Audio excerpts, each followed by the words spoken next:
Ito yung law of attraction basic. Kung naniniwala kayo sa law of attraction, kung hindi pa, umpisahan nyo ng maniwala.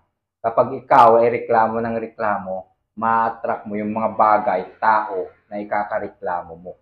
Kapag ikaw naman ay pasalamat ng pasalamat sa mga maliliit na bagay na nangyayari sa buhay mo, ma-attract mo rin yung bagay, tao o pangyayari na ipagpapasalamat mo. Kapag nakatutok ka sa problema, lumalaki yung problema. Pag nakatutok ka sa solusyon, dumadami yung solusyon.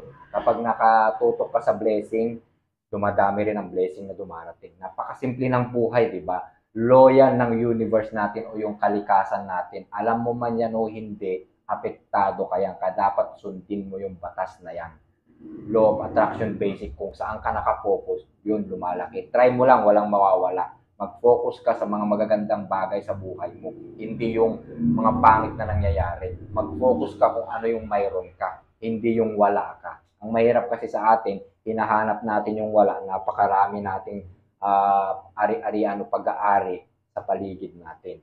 Kaya try mo lang, focus ka sa mayroon ka, dadami pa kung anong mayroon ka. Tandaan mo yan. Focus ka sa pagkita ng pera, dadami ang pera mo. Tandaan mo yan, 100% yan.